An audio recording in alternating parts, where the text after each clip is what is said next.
Kadambari silks శ్రీరస్తు శుభమస్తు sale ప్రతి 25,000 రూపాయల కొనుగోలుపై ఒక గోల్డ్ కాయిన్ ఉచితం.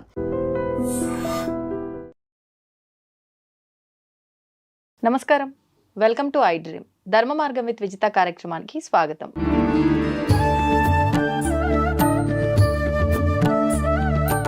ప్రస్తుతం మనతో పాటు ఉన్నారు ప్రవచనకర్త ప్రవీణ్ కుమార్ శర్మ గారు. ఇప్పుడు వారితో మాట్లాడి మరిన్ని విషయాలు తెలుసుకుందాం.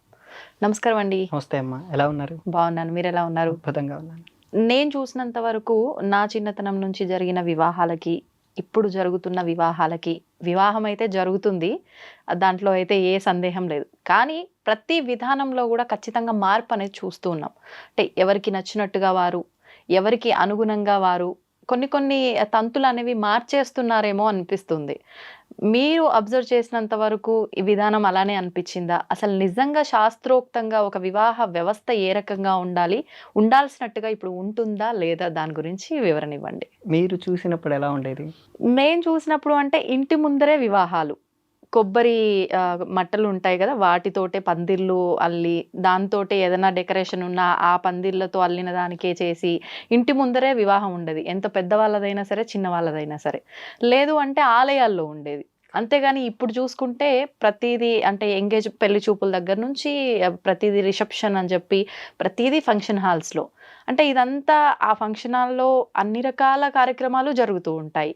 ఇంటి ముందర చేయాల్సిన ఆ తంత అనేదే కరెక్టు అని చెప్పి అప్పట్లో ఆ విధానం. భోజనాల విషయానికి వచ్చేసరికి కూడా కూర్చోబెట్టి ఆకు, అది అరటాకో లేదంటే వేరే ఇంకేదైనా ఆకో విస్తరాకో వేసి భోజనాలు వడ్డించటం.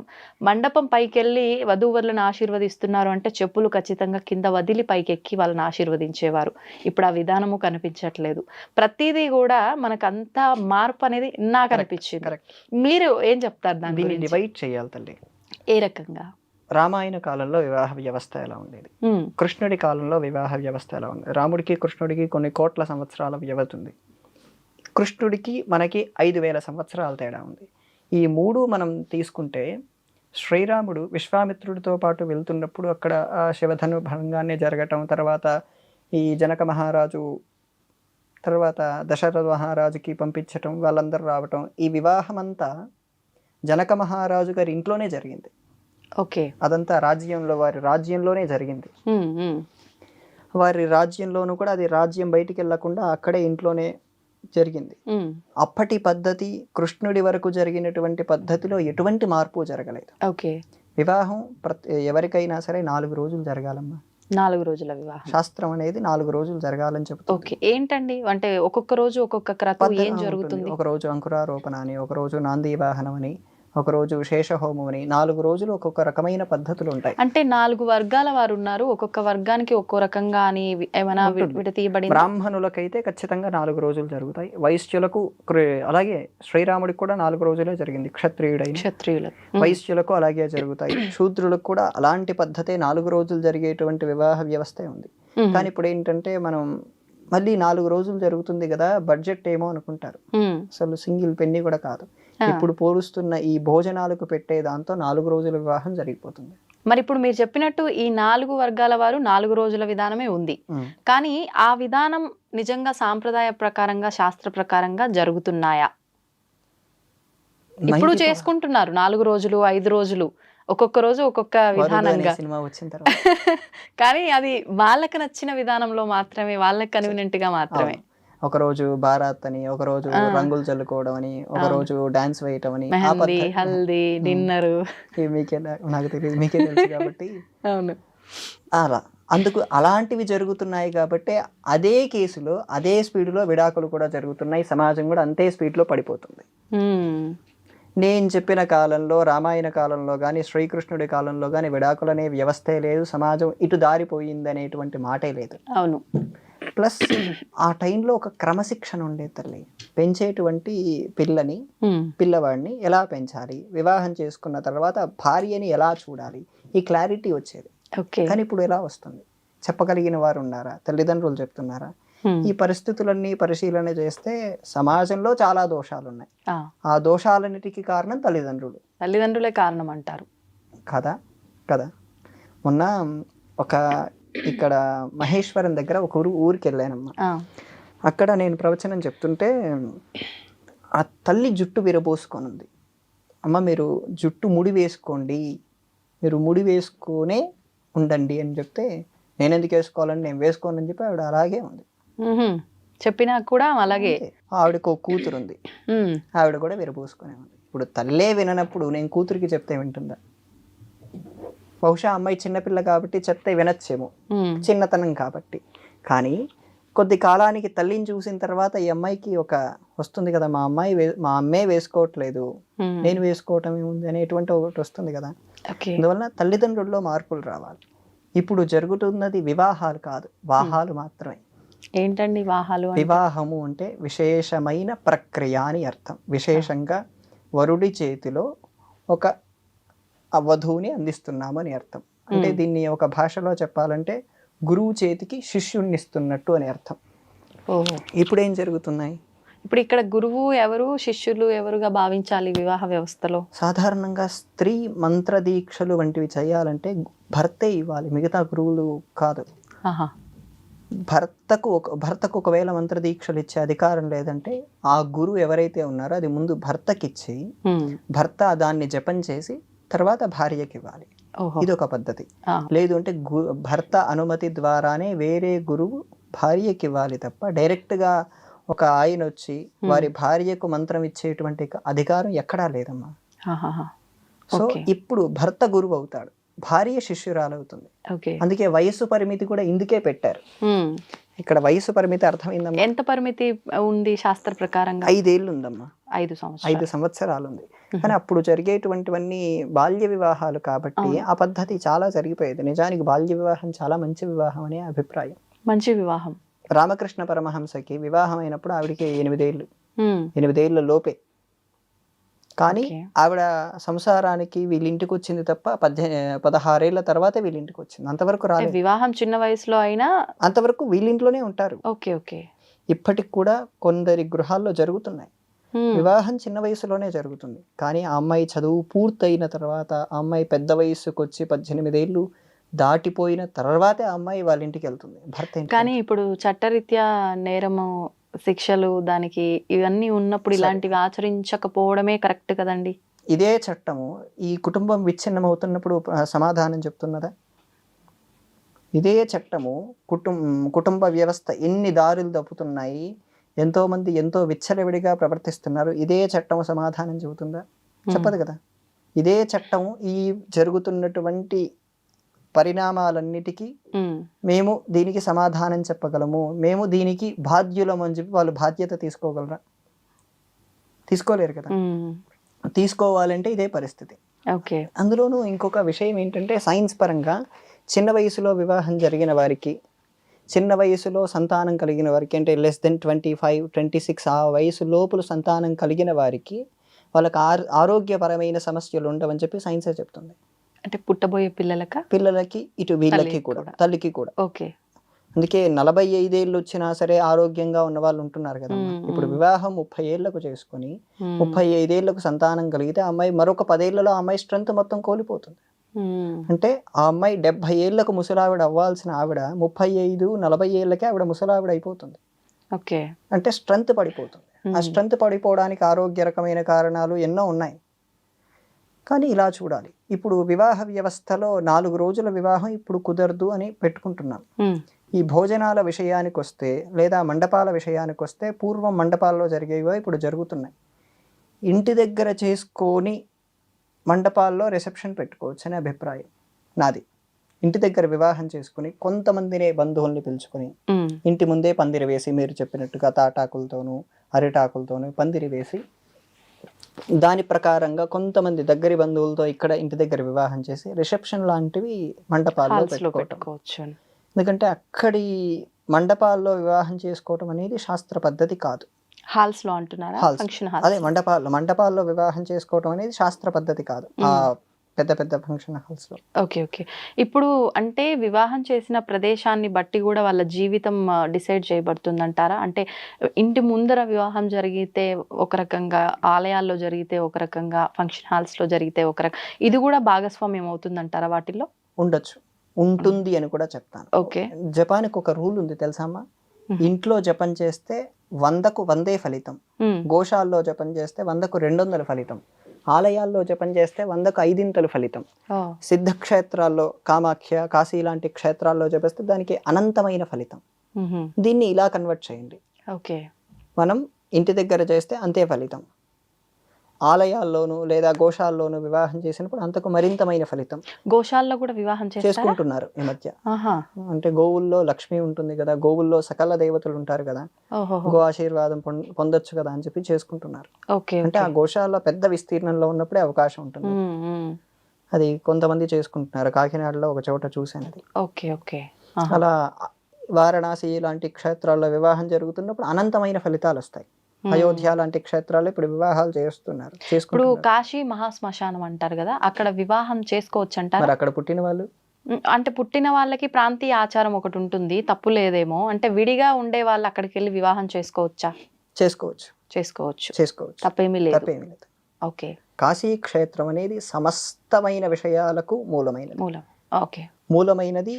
మీరేదైతే మహాశ్మశానము అంటున్నారో ఆ మహాశ్మశానంలోనే ప్రతిదీ ఉంటుంది కదమ్మా. ఆ ప్రతీది ఉన్న దాంట్లో అక్కడ శుభకరుడైన శివుడే ఉన్నాడు. శివుడు అనే పదానికి శుభము అనే అర్థం. ఆ శుభమిచ్చేటువంటి మంగళకరుడైన శివుడు ఉన్న చోట్ల వివాహం చేసుకోవటం అనేది తప్పేం కాదు.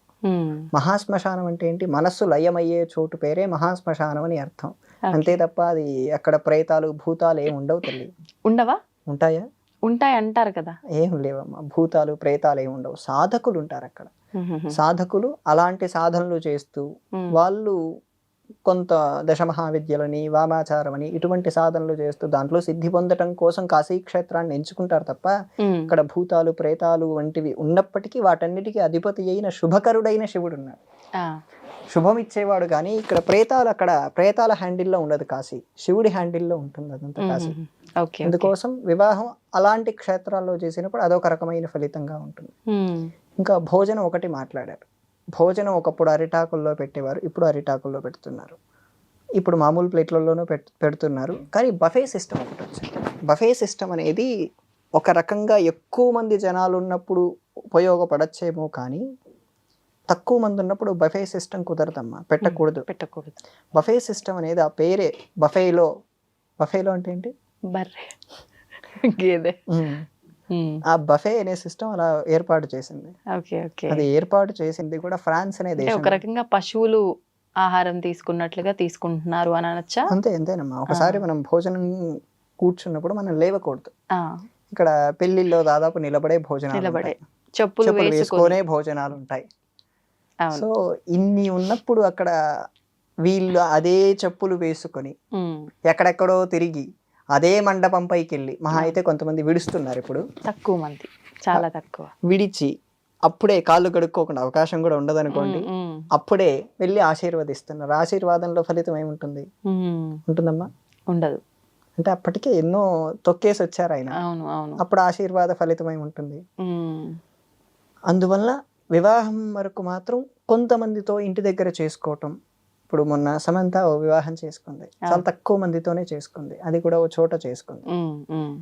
సో అలా మనం కూడా తక్కువ మందితో వివాహం చేసుకుని తక్కువ ఖర్చుతో చేసుకోగలిగితే చాలా ఆర్థికంగా చాలా నిలబడగలుగుతాం అన్న అభిప్రాయం.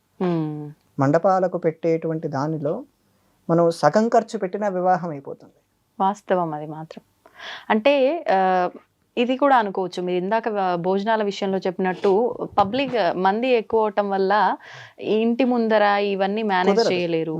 అండ్ ఒకరిని పిలిచి ఒకరిని పిలవకపోతే మళ్ళీ అది కూడా బాగోదు అని చెప్పి వీటన్నిటి దృష్ట్యా పరిస్థితులను బట్టి మార్పు వచ్చిందేమో. అంటే అలా రావటం వల్ల ఇబ్బంది ఏముంది అంటే మంత్రాలు, వాళ్ళ ఇరువురి జాతకాలు ఇవన్నీ దృష్టిలో పెట్టుకునే కదా వాళ్ళ ఫ్యూచర్ డిసైడ్ అవుతుంది. ఇవన్నీ చేసినంత మాత్రాన ఏమవుతుంది అనే వాళ్ళకి ఏం సమాధానం చెప్తారు? మంత్రాలు, వాళ్ళ జాతకాలు మాత్రమే కన్సిడర్, మిగతావి కన్సిడర్ కాదు. అవుతాయా? అవుతాయి. ఎందుకు? ఎంతవరకు అవుతాయండి? మాక్సిమం అవుతాయి. ఎందుకంటే అప్పుడు వీళ్ళందరినీ పిలవడం ఎందుకు? గెట్ టుగెదర్లా ఏదో పార్టీ పెట్టి మామూలుగా ఉండొచ్చు కదా, జస్ట్ ఒక చిన్న లాంటి ఫంక్షన్ చేసుకోవచ్చు కదా. వీళ్ళు ఎందుకు చేస్తున్నారు? అక్షతలు ఎందుకు వేయించుకుంటున్నారు? అప్పుడు వేయించుకుంటున్నారంటే వాళ్ళ ద్వారా మంచి జరుగుతుందనే అభిప్రాయమే కదమ్మా. వాళ్ళందరూ వస్తారు, ఆశీర్వదిస్తారు, సమ్ కైండ్ ఆఫ్ బ్లెస్సింగ్స్ మనం అక్కడ నుంచి వాళ్ళ దగ్గర నుంచి పొందుతామనేటువంటి అభిప్రాయం ఉంది కదా. ఉంది కాబట్టి పనిచేస్తున్నాయి కదా. మీరే ఒప్పుకున్నారు. అంటే అన్ని దృష్టిలో పెట్టుకోవాల్సిందే. ఖచ్చితంగా ప్రతిది అప్పుడు అంటే ఇప్పుడు జరుగుతున్న ఈ విడాకుల విధానం ఇదంతా కూడా ఇవేమన్నా రీజన్ అవుతున్నాయంటారా? ఈ విధానాలన్నీ కరెక్ట్‌గా శాస్త్ర ప్రకారంగా ఆచరించకుండా ఎవరి పాటికి వాళ్ళు నచ్చినట్టుగా కంఫర్ట్స్ కోసం చేస్తున్న విధానాలను బట్టి ఇలా దారి తీసాయనొచ్చంటారా? దాదాపు జరుగుతున్న క్రమం అదే. హ్మ్. కానీ ఇక్కడేంటంటే కన్యాదానం అయిన తర్వాత తండ్రి కూతురికి బోధన చేయాలి. ఎందుకంటే ఆ అమ్మాయి వాళ్ళ ఇంటికి వెళ్తుంది కదా! వెళ్తున్నప్పుడు వాళ్ళతో ఎలా ప్రవర్తన చేయాలి? హ్మ్. ఆ ప్రవర్తన చేస్తున్నప్పుడు ఎలాంటి పద్ధతి పాటించాలి? ఇవన్నీ తండ్రి బోధన చేయాలి. తండ్రి ఇప్పుడు ఏం చెప్తున్నాడు?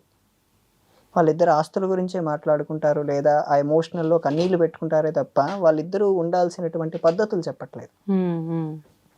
భర్త ఇంటికి ఈ అమ్మాయి కోడలొచ్చినప్పుడు సమ్రాజ్ఞి భవ అని తీసుకొస్తారు.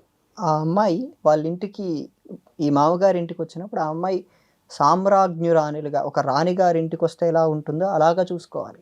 ఆ! అలా చూసుకుంటున్నారా? లేదు. ఎలా చూసుకుంటున్నారు?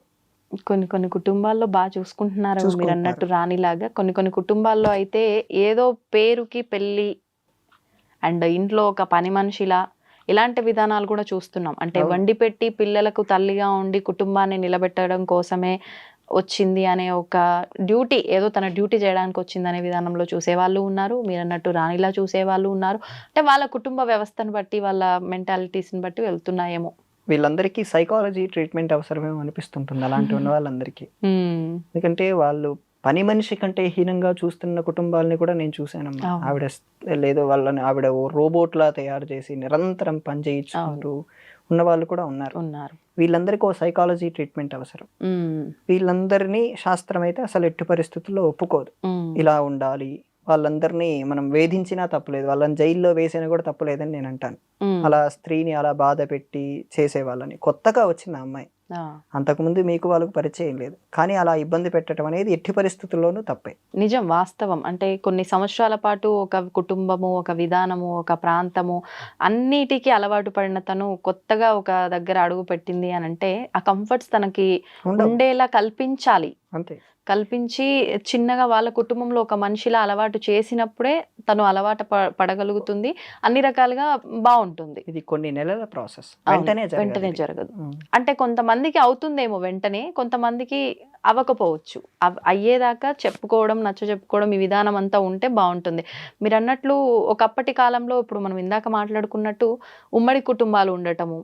ఆహ్, ఒకరి కాకపోతే ఒకరేదన్నా అన్నా ఒకరు తెలీదులే చిన్నపిల్ల అని చెప్పి సర్దుకుపోయేలా అంటే లోపల వాళ్ళకు ఉన్నప్పటికీ పైకి మంచి మాట చెప్పి వాళ్ళని ఆపటము. ఇలాంటి విధానాలు ఎక్కువగా చూస్తూ ఉండేవారు. ఉంటాయి. వీటి వల్ల కొంచెం ముందుకెళ్తూ ఉండేది అవును. కుటుంబం అవును. ప్రశాంతంగా. ఉమ్మడి కుటుంబంలో ఉన్న ప్రధానమైన అద్భుతమైనది ఏంటంటే, మీ పిల్లల్ని మీరు చూసుకోకూడదు. మీ వదిన గారు, మీ మీ అక్కయ్య గారు వాళ్ళ పిల్లల్ని మీరు బాగా చూడాలి. హ్మ్. వాళ్ళు మీ పిల్లల్ని బాగా చూస్తారు. ఓకే. ఓకే. అర్థమైందా మీకు? అర్థమైంది. మీ భర్త వాళ్ళ అన్నయ్య పిల్లలు ఉన్నారనుకోండి, వాళ్ళని మీరు బాగా చూడాలి. హ్మ్. మీ అక్కయ్య గారు ఆవిడ మీ పిల్లల్ని బాగా చూస్తారు. సో, ఓహ్! అక్కడ ఏంటంటే భేదం రాకుండా ఉంటుంది. రాకుండా ఉంటుంది. భేదం వస్తేనే కదా గొడవలొచ్చాయి ఇప్పుడు. అవును. ఆ భేదం రాకుండా ఉండేటట్టుగా కుటుంబ వ్యవస్థ అన్ని వందల సంవత్సరాలు మనల్ని కాపాడింది. కానీ ప్రెజెంట్ నేను, నాది అనే స్వార్థంతో వెళ్తున్నప్పుడు అది ఎట్లా సాధ్యపడుతుందంటారు? అసలు అందుకే ఉమ్మడి కుటుంబాలు లేవేమో అని చెప్పొచ్చంటారా? ఉన్నాయి. వేరే ఫార్మేషన్‌లో ఉన్నాయి. ఏ రకంగా? మార్వాడి వాళ్ళ కుటుంబాలు చూసారనుకోండి, వాళ్ళ కుటుంబాలు ఎలా ఉంటాయి? హ్మ్. విల్లాస్ టైప్‌లో ఉంటాయి. హ్మ్. ప్లస్ కింద ఫ్లోర్‌లో ఒకరు, పై ఫ్లోర్‌లో ఒకరు, ఆ పై ఫ్లోర్‌లో ఒకరు. ఒకే ఇంట్లో విడిగా. విడిగా. హ్మ్. కానీ భోజనం మాత్రం ఒకే చోట. ఒకే చోట.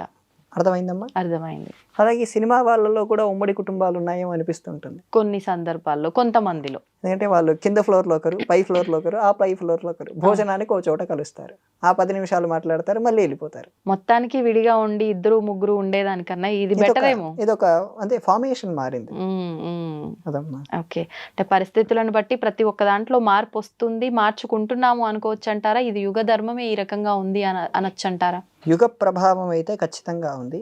కానీ పరిస్థితుల్ని మనం ఎలా హ్యాండిల్ చేస్తున్నాం అనే దాన్ని బట్టే ఉంటుంది. హ్మ్. ఇప్పటికీ కొన్ని ఉమ్మడి కుటుంబాలున్నాయి. ఆ! వీళ్ళ పరిస్థితులు ఎంత కఠినంగా ఉన్నా వాళ్ళు కలిసే ఉన్నారు. నేను ఈ మధ్య వాళ్ళని కలిసొచ్చాను తూర్పుగోదావరి జిల్లాలో. ఆహా! వాళ్ళు 20 మంది కలిసి ఒకే కుటుంబంలో ఉంటారు. అందరూ కలిసి 1,50,000 ఎంతో సంపాదిస్తారు. ఓకే. ఓ 50,000 కుటుంబానికి ఖర్చయిపోతుంది. మిగతా 1,00,000 రూపాయలు మిగిలిపోతుంది. హుహు. అంటే కుటుంబంలో ఉండే నలుగురు మగవాళ్ళు కలిసి 1,50,000 సంపాదిస్తే ఈ నలుగురు మీద 50,000 ఖర్చు, 1,00,000 రూపాయలు మిగులుతుంది. సో వాళ్ళు చాలా అంటే కష్టమైనా సరే పాతకాలపు ఉమ్మడి కుటుంబ పరిస్థితిని తట్టుకొనే నిలబడుతున్నారు ఇప్పుడు లేకపోయినా.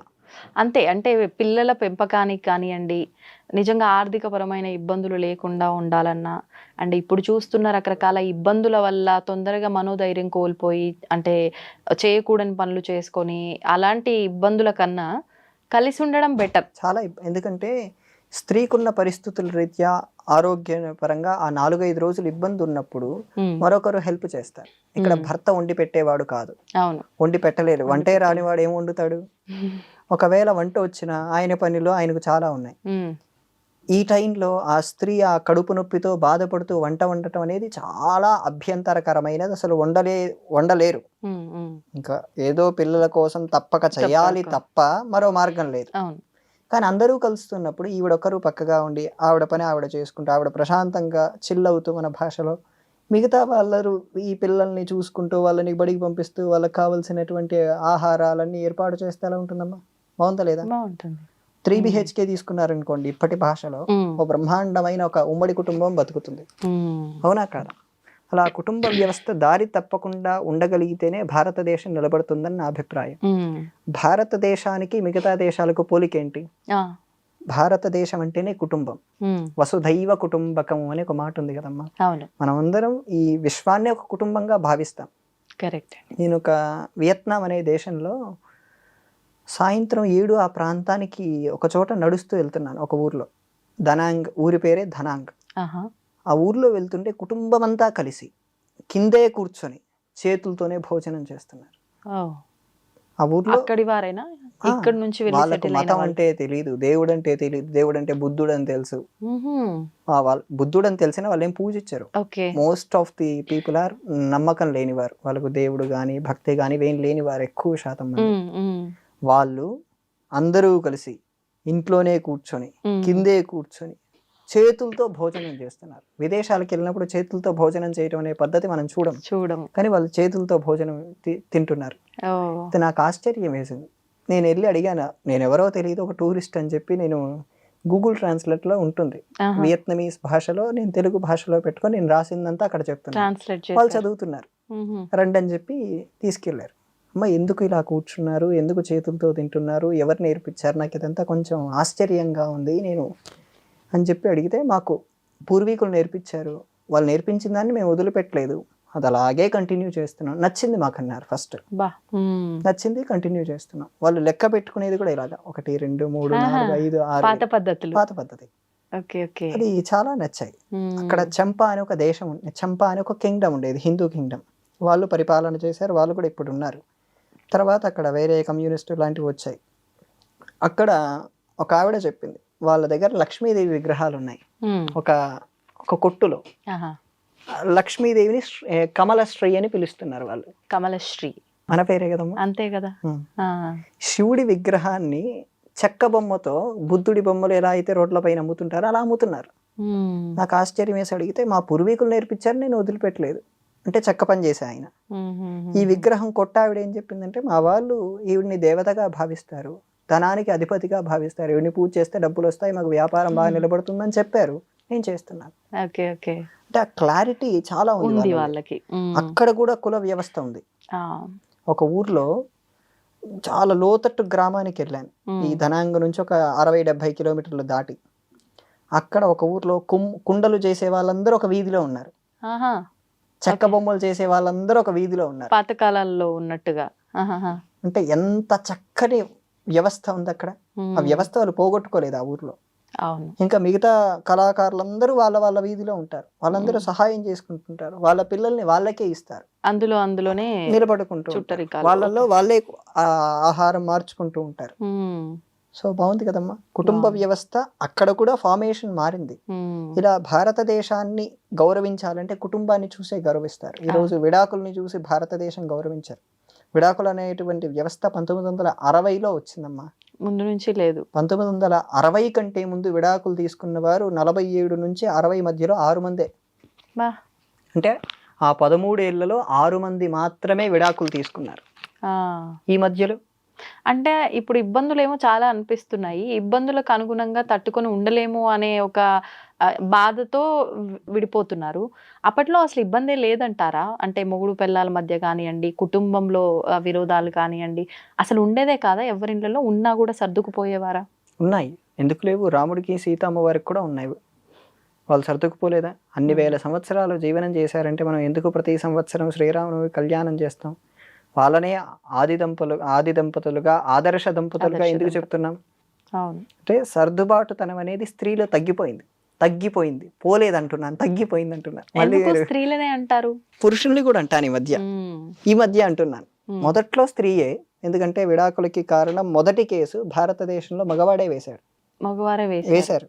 వద్దు నాకు విడాకులు అంటే కావాలి. ఆ అమ్మాయికి చిన్నప్పుడే పెళ్ళయింది, 7 ఏళ్ళు కలిసి ఉన్నారు. కలిసి ఉన్నప్పటికీ ఆ అమ్మాయికి ఇష్టం లేదు ఇతనితో కలిసి ఉండటం. ఆ అబ్బాయి కూడా ఎందుకులే అని చెప్పి ఈ కేసు వేయటం, తర్వాత చాలా సెన్సేషన్ సృష్టించటం.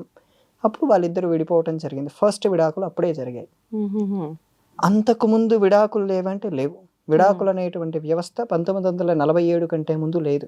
కానీ అప్పుడున్న ఈ విడాకులు ఇదంతా పక్కన పెడితే ఇప్పుడు సినిమాల్లో చూపించినట్టు పెద్ద మనుషులు ఉండి వాళ్ళు మాట్లాడి అంతా నార్మల్ చేయడము ఇలాంటి వ్యవస్థ ఉండేదేమో కదండి. అవునమ్మా, అది చాలా మంచి వ్యవస్థ నిజానికి. ఈరోజు మొన్న ఈ మధ్య ఒక ఆర్టికల్ వచ్చింది. ఇప్పుడు కోర్టుల్లో ఉన్నటువంటి కేసుల్ని మొత్తం పరిష్కారం చేయాలంటే 415 సంవత్సరాలు పడుతుంది. వామ్మా. ఇప్పుడున్న కేసులన్నీ పోవాలంటే 415 సంవత్సరాలు. ఎన్ని తరాలు వీళ్ళుంటారు? ఎన్ని తరాల జడ్జిలు ఉంటారు? అంటే ఇంకా ఒక రకంగా చెప్పాలంటే వాటి పరిష్కారం దొరకదని అంతే అంటారా? అంతే. వాటికి కావాలని పెంచుతున్నారు. అంటే ఇప్పుడు ఉదాహరణకు ఒకరు విడాకుల కేసు వేశారు, వెంటనే వాయిదా ఇవ్వటం. వాళ్ళు వచ్చిందే దానికోసం, వీళ్ళు వాయిదా ఇవ్వటం ఏంటి? మధ్యలో మనిషిని పెడతారు, మాట్లాడతారు, కుదరదు, తీసే 6 నెలలు, సంవత్సరం, 2 ఏళ్ళు, 5 ఏళ్ళు అయినటువంటి కేసులు కూడా ఉన్నాయి. కొంతమందికి నెలలో కూడా వెళ్ళిపోవచ్చు. ఈ మధ్యలో ఏంటంటే వాళ్ళిద్దరి మధ్య ఒకటి జరుగుతుంది. వాళ్ళకు ఎందుకు వెళ్ళిపోవాలి, లాయరు ఇంకొక ఆవిడ మధ్యలో ఉండి మాట్లాడతారు. తెలుసమ్మా ఈ విషయం? ఒక కేసు కోర్టుకి వెళ్ళాక వాళ్ళిద్దరికి ఎందుకు వాళ్ళిద్దరూ నచ్చ చెప్పడానికి ప్రయత్నం చేస్తారు, కానీ కుదరదు. ఈ మధ్యలో ఎవరు ఉండాలంటే ఈ వారధిగా ప్రవచనకర్తలు ఉండాలని నా అభిప్రాయం. అర్థమైందమ్మా? ఇప్పుడు ఒక భార్య భర్త మేము కలిసి ఉండలేము అని చెప్పి కోర్టుకి వెళ్ళారు. కోర్టుకి వెళ్ళినప్పుడు కోర్టు వీళ్ళ దగ్గరికి పంపిస్తుంది, మీరు ఎందుకు కలిసి ఉండాలనుకుంటున్నారు, ఏదో ఒక 5-10 నిమిషాలు ఆవిడ చెప్తుంది. వాళ్ళిద్దరూ కోపంగా తిట్టుకొని వెళ్ళిపోతారు, అయిపోతుంది. ఆ మధ్యలో ఉండాల్సినటువంటి వ్యక్తి ప్రవచనకర్త. ఎందుకంటే అప్పుడు వాళ్ళిద్దరికి ధర్మం అంటే ఏంటో చెప్పగలగాలి. స్త్రీ ధర్మం ఏంటి, పురుష ధర్మం ఏంటి, ఆవిడ నీ భార్య, ఇతడు నీ భర్త, మీరిద్దరు ఎందుకు కలిసి ఉండాలి, కలిసి ఉండటం వల్ల సుఖాలేంటి అనేటిది ఒకటి చెప్పాలి. నేను ఈ మధ్య మీతోనే చెప్పినట్టున్నాను, పోయినసారి వచ్చిన మనం ఖచ్చితంగా జైళ్ళల్లోనూ అవునవును ప్రవచనాలు చెప్పే అవకాశం ఉన్నా, గీతా క్లాసెస్ చెప్పే అవకాశం ఉన్నా నేను రెడీ అని చెప్పారు మీరు. కొంతమంది జైలర్లు రెడీ అవుతున్నారు. అవునా? ఓ సూపర్. ఇక్కడే హైదరాబాద్ లోనే కొంతమంది జైలర్లు రెడీ అవుతున్నారు. Okay okay. అంటే మనం చేసినటువంటి ప్రయత్నం ఫలీకృతం అవుతుంది. ఇప్పుడు ఈ ప్రయత్నం ఏం జరగాలంటే కోర్టుల్లో కూడా ఈ మధ్యలో చెప్పేటువంటి బెంచ్ల దగ్గర చెప్పేటప్పుడు వాళ్ళిద్దరికి అసలు వాళ్ళు కలిసి ఉండాలనే కారణాలు చెప్తున్నప్పుడు ఒక వ్యక్తి ఉండాలి. ఆ వ్యక్తి ధర్మం తెలిసిన వాడై ఉండాలి, సంస్కారం తెలిసిన వాడై ఉంటే కలిసి ఉండటానికి అవకాశం ఉంటుంది. అమెరికాలో రామకృష్ణ మఠం ఉంది కదా, వీళ్ళకు చెందినటువంటి ఒక వ్యక్తి ప్రవచనం చెప్తున్నాడు, రామాయణం 7 రోజులది రామాయణం. అప్పటికే ఒక భార్యాభర్త విడిపోయారు, విడివిడిగా ఇద్దరికి రామాయణం జరుగుతుంది, ఇంగ్లీష్లో జరుగుతుంది, అదంతా జరుగుతుందని తెలిసింది, విడివిడిగా వెళ్ళారు. ఈ అమ్మాయి వచ్చిందని అబ్బాయికి తెలియదు, అమ్మాయి వచ్చిందని ఈ అబ్బాయికి తెలియదు. అక్కడికి 6వ రోజు 7వ రోజు ఆ అబ్బాయి అమ్మాయి ఇద్దరూ కలిసి ప్రవచనానికి వచ్చారు. విడిపోయిన వారు విదేశస్తులు, భారతీయులు కారు, విదేశస్తులు. అంటే ధర్మం అంటే ఏంటో వాళ్ళకు కూడా అర్థమైంది. వాళ్ళే ముందుగా విడిపోయి వాళ్ళే ఇప్పుడు మనం చేసినది తప్పు, నేనన్న మాటకు నేను సారీ చెప్తున్నానని చెప్పి ఆ అబ్బాయి సారీ చెప్పి, ఈ అమ్మాయి ఆ సారీని వెంటనే యాక్సెప్ట్ చేసి, మన ఇద్దరం కోపడ్డాం, క్షణికావేశంలో ఇద్దరికి జరిగిపోయింది, సో మనం ఇద్దరం ఇప్పటి నుంచి కలిసే ఉందాము, ఆ సీతారాముల్లా ఉందామని చెప్పి ఇద్దరూ పెట్టుకున్నారు. కానీ అంటే ప్రతి ఒక్కరిలో ఈ మార్పు వస్తుందని మనం చెప్పలేమేమో కదండి. అంటే ప్రజెంట్ సిచ్యువేషన్ ఏంది అంటే అమ్మాయి అయినా అబ్బాయి అయినా అహం ఒకటి బాగా ఎక్కువగా అడ్డొస్తుంది. మాట్లాడడానికి ముందు నేను ఎందుకు మాట్లాడాలి, నేను మాట్లాడితే నేనే తగ్గిపోయినట్టు అవుతుంది. ఇలాంటిది వైఫ్ అండ్ హస్బెండ్ అయినా ఏ రిలేషన్లో అయినా ఇది ఎక్కువగా మనం చూస్తున్నాం. ఇట్లాంటి అహం ఉన్నప్పుడు ఈ ప్రవచనాల వల్ల, ఈ మాటల వల్ల ఏ రకంగా అయినా మార్పు అందరిలో వచ్చే అవకాశం ఉందంటారా? తెలుగులో ఒక పదం ఉంది, పశ్చాత్తాపం అని. తెలుసమ్మా? ఆ పశ్చాత్తాపానికి మించిన ప్రాయశ్చిత్తం లేదనా? లేదు. ఆ పశ్చాత్తాపం ఎవరికైతే కలుగుతుందో వాళ్ళందరూ మారుతారు, కలగని వాళ్ళందరూ మునుగుతూనే ఉంటారు. పశ్చాత్తాపం కలగడానికే నేను చెప్పేది ఇంతసేపు అయినా, మీరు ఇంత ప్రయత్నం చేస్తున్నదైనా. అవును. పశ్చాత్తాపం ఎప్పుడైతే కలుగుతుందో అప్పుడు వాళ్ళకు రియలైజేషన్ వస్తుంది. మీరు అన్నారు అంటే యుగ ధర్మం వల్లే ఇవన్నీ జరుగుతున్నాయేమో అమ్మా అని చెప్పి. యుగ ధర్మం అనేది ఒకటి డిసైడ్ చేసి తీసుకెళ్తున్నప్పుడు ఆ పశ్చాత్తాపం ఎప్పుడు కలగాలో, ఎవరికి కలగాలో కూడా నిర్ణయించబడిందేమో. ఎన్ని విన్నంత మాత్రాన ఏం ఫలితమో అనొచ్చేమో. మంచి ప్రశ్న తల్లి. చిన్న లాజిక్తో చెప్తాను. వర్షాకాలం వర్షం పడుతుంది, కానీ మనం బయటికి వెళ్ళాలి అంటే ఆఫీస్కి రావాలి. ఆఫీస్కి రావటం అనేది మ్యాండేటరీ. అవును. సెలవు ఇవ్వడు. అవును. వర్షం అనేది ఆగదు, వర్షాకాలం కాబట్టి. మనం ఏం చేస్తాం? ఏదో ఒకటి వర్షానికి మనం తట్టుకొని ఆఫీస్కి వెళ్ళే గొడుగు ప్రకారంగా మనం ప్లాన్ చేస్తాం. గొడుగు పట్టుకొని వస్తున్నాం. ఇక్కడ అర్థమైందా నా పాయింట్? అర్థమైంది. మీరు ఇక్కడ కూడా ధర్మం అనే గొడుగు పట్టుకోవాలి. ఏ యుగంలో అయినా ధర్మం ఉంటుంది. ఆ యుగంలో ఆ కాలానికి చుట్టుపక్కల ఉన్న వాళ్ళందరూ సత్యవంతులు కాబట్టి అక్కడ మనకు అది కుదిరింది. కానీ ఈ యుగంలో అందరూ సత్యవంతులు కాదు. మీరు సత్యవంతులా లేదా మనల్ని మనం పరిశీలన చేసుకోవాలి. ఏ రకంగా చేసుకోవచ్చు అంటారు? దీనికి మంచి ఉదాహరణ చెప్తాను, తర్వాత వాళ్ళుగా చేసుకోవచ్చు. అప్పయ్య దీక్షితులను ఒక 500 ఏళ్ల కిందట ఒక ఆయన ఉండేవారమ్మా. ఎక్కడ? తమిళనాడులో ఉండేవారు. ఆయన తెలుగు ప్రాంతాలు కూడా చాలా సార్లు వచ్చారు. ఆయన సాక్షాత్తు శివస్వరూపుడు. ఆయన ఎప్పుడూ శివుడి గురించే మాట్లాడేవాడు. నేను ఎప్పుడూ శివుడి గురించి చెప్తున్నా, నాలో నిజంగా భక్తి ఉందా లేదా అని చెప్పి పరిశీలించడం కోసం మత్తుమందు తిన్నాడు ఆయన. ఆయనే తినేటప్పుడు వాళ్ళ శిష్యులకు కొన్ని మాటలు చెప్పాడు. నేను ఈ మత్తుమందు తిన్నప్పుడు నేనేం మాట్లాడినా ప్రతిదాన్ని రాయండి, ఒక్క మాటను కూడా వదిలిపెట్టద్దు అని చెప్పి ఆ మత్తుమందుని తిన్న వెంటనే ఆయన ఒక శ్లోకం చెప్పాడు. 50 శ్లోకాలు చెప్పారు. ఉన్మత్త పంచాశిఖ అంటారు. ఉన్మత్తం అంటే పిచ్చివాడి దశ. ఆయన 50 శ్లోకాలు శివుడి గురించి అనర్గళంగా చెప్పుకుంటూ వెళ్ళాడు. ఇంకా ఒక అయిపోయిన తర్వాత మత్తుమందు స్థితి పడిపోయిన తర్వాత ఆయన చెప్పిందంతా రాసుకున్నారు. అప్పుడు ఆయన అవి చదివాడు. అంటే ఆయన పిచ్చివాడిగా ఉన్నప్పటికీ కూడా శివుడి పైన భక్తి పోలేదు. అంటే ఏ స్థితిలో పిచ్చివాడిగా ఉన్నాడు ఆయన? ఇప్పుడు మనకు ఎనస్థీషియా ఇస్తారు. అవును. ఎనస్థీషియా ఇచ్చినప్పుడు మనం ఏ మైకంలో ఉంటాం? ప్రాపర్ కాన్షియస్ లో ఉండదు. కొంతమంది మద్యం తాగుతున్నప్పుడు వాళ్ళలో బయటకు వస్తాయి, అంటే లోపల ఉన్న నిజాలన్నీ చెప్పేస్తారంటారు. ఆ చైతన్యవంతమైన స్పృహ లేనప్పుడు కూడా అతడికి శివుడి పైన భక్తి ఉంది. అంటే అతడు నిజంగా లోకంలో లేడు, అతడు ఏదో ఒక మందు వ్యాధి వేసుకొని ఉన్నాడు. ఆ వ్యాధిలో ఉన్నప్పుడు కూడా శివుడి పైన భక్తి ఉందని అతనే పరిశీలన. అంటే ఇవన్నీ చెప్పడం మూలంగా ఆ భక్తి ఉంది కాబట్టి తనని తను కంట్రోల్ చేసుకునే స్థితిలో ఉన్నా కూడా ఇవన్నీ చెప్పడం జరిగింది. 50 శ్లోకాలు.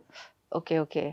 ఇప్పుడు 1, 2 చెప్తాం, నమస్కారం పెట్టుకుంటాం, అయిపోతుంది. కానీ 50 వరుసగా ఒక్కటి కూడా ఆపకుండా, అవి కూడా ఇంతకు ముందు రాసిన వాటికంటే బాగా తత్వం కలిగి ఉన్నాయి. అంటే ఆయనలో నిజంగా ఉన్నట్టే కదా. ఉన్నట్టే. అలా మనల్ని మనం మంచి వాళ్ళము అని తెలుసుకోవాలంటే ముందు మనలోకి మనం ప్రయాణం చేయాలి. కొంపదీసి అట్లా మనం కూడా ఏదన్నా చేసుకోవాలంటారా ఏంటి? విరుగుడు ఉండదు కదమ్మా, మనకు తెలియదు కదా. ఆయనకంటే చుట్టూ శిష్యులు కాదా ప్రూవ్ చేసుకోవడం సంగతి ఏమో కానీ ఏకంగా స్వామి దగ్గరికి వెళ్ళిపోతారు. అందువల్ల మనల్ని మనం పరిశీలన చేసుకోవాలంటే బయటి వాళ్ళు ఎవరైతే మన పైన విమర్శలు వేస్తున్నారో ఆ విమర్శలు మనమే వేసుకోవాలి. అర్థమైందమ్మా? ఇప్పుడు మీరు సరిగ్గా టైంకి రారు అని నేను అన్నాను అనుకోండి, నేనెందుకు టైంకి రాలేదంటే నా క్యాబ్ లేట్, నాకు ట్రాఫిక్ అని మీరు అనటం కాదు. రీజన్స్ చెప్పకుండా మనం ప్రశ్న వేసుకోవాలంటారు. కరెక్ట్. అవును క్యాబ్ లేటే, అవును ట్రాఫిక్, అవును ఆకలి అవుతుంది, అవును లిఫ్ట్ పని చేయట్లేదు, ఇవన్నీ కాదు రీజన్స్. ఓ అరగంట ముందు బయలుదేరాలి కదా అని మనమే ప్రశ్న వేసుకొని ఓ అరగంట ముందు నిద్ర లేవాలి కదా. ఇంట్లో పని మనం తొందరగా చేసుకోవాలి కదా. ఫోన్ నక్కకుండా పక్కన ఉండాలి కదా. ఇవన్నీ చూసుకుంటే ఆటోమేటిక్ గా మనకు అన్ని తెలుస్తాయమ్మా. ప్రతిదీ మన చేతుల్లో ఉంది అంటారు. అవును. రియలైజేషన్ ఎప్పుడైతే కలుగుతుందో అప్పటి వరకు నేను చేస్తున్న ప్రయత్నాలన్నీ కొనసాగించవలసిందే. అంటే యుగ ధర్మం ఒకటి ఉన్నప్పటికీ మనం గట్టిగా ఏదైనా అనుకుంటే ఖచ్చితంగా మార్పు మొదలవుతుంది, మార్పు వస్తుంది. అవునమ్మా, అంతే కదండి. వర్షం పడుతుంది కానీ గొడుగు పెట్టుకొని వెళ్తే మనం వెళ్తాం కదా మన ప్లేస్ కి. వర్షము అనేది యుగం. గొడుగు అనేది మన ధర్మం. ఉమ్, మన ధర్మాన్ని పట్టుకొని మనం వెళ్తూ ఉంటే ఎంత దూరమైనా వెళ్తాము. ఇదే ఒక్కటి rule. ఈ ధర్మాన్ని పట్టుకొని వెళ్తున్న ఈ ప్రాసెస్ లో మీరు ఇప్పుడన్న విమర్శలు అంటే ఎప్పుడు మంచిగా ఉండి మనం మంచిని పాటిస్తూ వెళ్తున్నప్పుడు తెలియకుండానే మన పైన చాలా చాలా చాలా చాలా వస్తూ ఉంటాయి. ఇది వాస్తవం ఏమో అనిపిస్తూ ఉంటుంది, ప్రతి Correct. ఒక్కరి లైఫ్ లో ఎక్స్పీరియన్స్ ఇది. కరెక్టే కరెక్టే. అయినా తట్టుకొని ఉండాలి, వెళ్ళాలి అని అంటే దానికి ఏదైనా రెమెడీ ఏదైనా ఉందా అండి? అంటే మంచే చేస్తున్నాము కానీ ఈ విమర్శల వల్ల ముందుకు వెళ్ళలేకపోతున్నాము, ఇక్కడే ఆగిపోతున్నాము, ముందుకు నేను ఇంకా వెళ్ళాలి అనే ఒక ఆలోచన చాలంటారా? ఇంకేదైనా రెమెడీ ఉందంటారా దానికి? ధర్మరాజు చిన్న జూదంలో తప్పు చేసి 14 ఏళ్ళు వనవాసంలో ఉన్నారు. వనవాసంలో ఉన్నా సరే దుర్యోధనుడు ఇవ్వలేదు. ఆ మధ్యలో కూడా వాళ్ళు వనవాసంలో ఉన్నప్పుడు కూడా, వాళ్ళు వనవాసంలో లేనప్పుడు కూడా చంపాలని చాలా ప్రయత్నాలు చేశారు. లాక్షాగృహ దహనం కానీ, లక్క ఇంట్లో మట్టు పెట్టడం కానీ, తర్వాత వాళ్ళు అడవిలో ఉన్నప్పుడు వాళ్ళని చంపించటానికి ఈ దుర్యోధనుడే రావటం కానీ చాలా ప్రయత్నాలు జరిగాయి. కానీ ఏం జరిగాయి? ధర్మం అనేది ఒకటి కాపాడింది కదా అదమ్మా. అంటే మనం ఎటువంటి పరిస్థితుల్లో ఉన్నా ధర్మం రక్షిస్తుంది. మనం ఎలా ధర్మంగా ఉన్నాం, ఎంత ధర్మంగా ఉన్నాం, ఆ ధర్మానికి సత్యం అనేది కూడా తోడవ్వాలి. నేను అబద్ధాలు చెప్తాను కానీ నేను ధర్మంగా ఉంటానంటే కుదురుతుందా? కుదరదు. అసలు అబద్ధం చెప్పడమే ధర్మం కాదు కదా, ఇంకా ధర్మంగా అని ఎలా అనగలుగుతాం? సో అలా అన్నిటి పరంగా మనం ధర్మంగా ఉన్నప్పుడు కృష్ణుడు లాంటి ఒక వ్యక్తి మన జీవితంలో కూడా ఒకరు పరిచయం అవుతారు, మార్గదర్శకంగా ఉండడానికి. ఓకే. ఉన్నప్పుడు వాళ్ళ ద్వారా మనం ముందుకు వెళ్ళొచ్చు. ఒక్కోసారి పడిపోతున్నా ఆ కృష్ణుడు ముందుకు లాక్కెళ్తాడు. ఓకే. అది ప్రతి ఒక్కరి జీవితంలో జరుగుతుంది. కానీ ఇప్పుడు ఎవరిని నమ్మలేకుండా ఉన్నాం కదండి. నమ్ముతున్నారమ్మా, మనిషిని నమ్మకపోతే ఎవరిని నమ్మాలి? ఎక్కడండి, నమ్మితే ముంచేస్తున్నారు అని చెప్పి ఎవరిని, వాళ్ళ నీడనే వాళ్ళు నమ్మకుండా ఉండే పరిస్థితులు కూడా చాలా వరకు ఉన్నాయి. తల్లిని నమ్మలేమా? నమ్ముతాం. కానీ ఒక గృహంలో తల్లే కొడుకు విషం పెట్టి చంపింది. మరి ఇంకా మీరే చెప్పండి, దీన్ని బట్టి ఎలా నమ్మొచ్చు అంటారు? ఒకరింట్లో జరిగిందని అన్ని కుటుంబాల్లో జరగవు కదమ్మా. అప్పుడు నమ్మకం అనే వ్యవస్థ మోసం పోదు కదా. అర్థమైందా? తల్లి కొడుకుని చంపిందని మిగతా తల్లులందరూ అది చేయరు కదా. ఒక్కరెవరో మోసం చేశారని మిగతా అందరిని అలా మోసం చేస్తున్నటువంటి సంఘటనలు ఎక్కడైనా చూస్తామా? చూడం కదా. సో నమ్మకం అనేది ఉండాలి, మోసపోతూ ఉండాలి.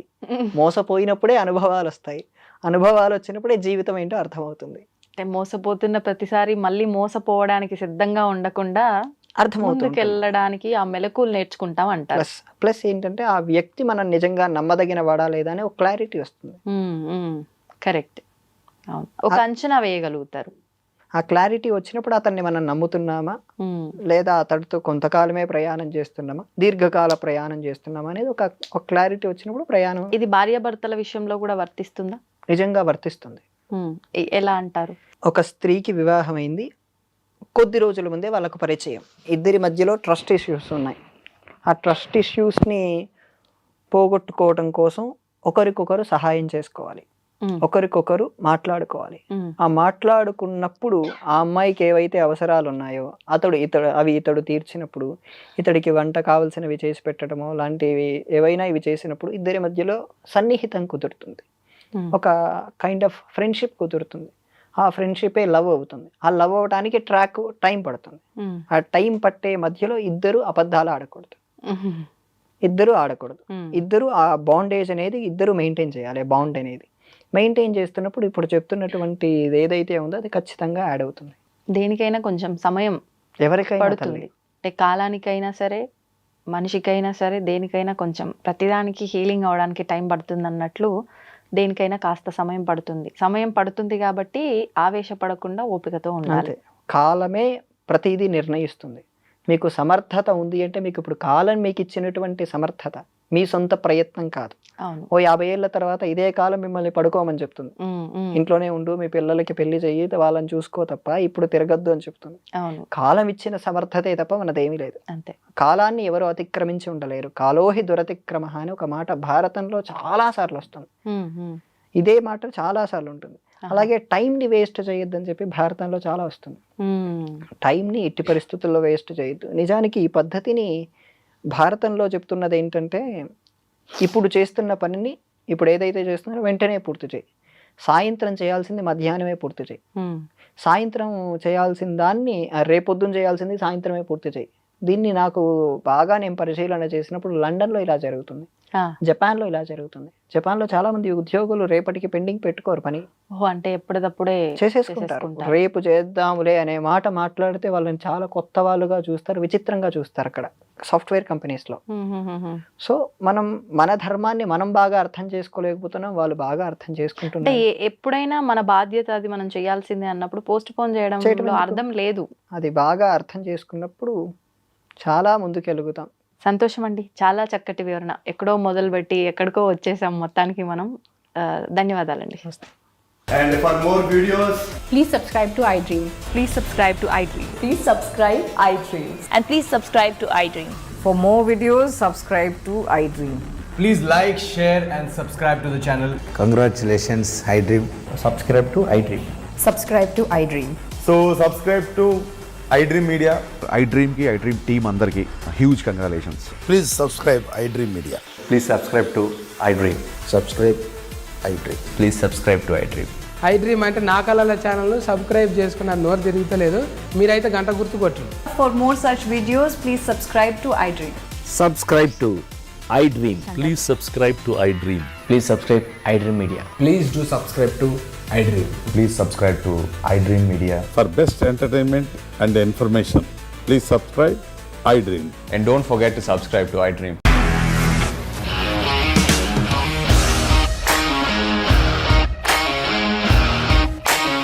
ఇండస్ట్రీలో కమిట్మెంట్ ఇష్యూస్ వస్తే నీకు కూడా వచ్చినట్టు మార్నింగ్ తీసుకెళ్ళాలంటే కొద్ది పడేస్తారు.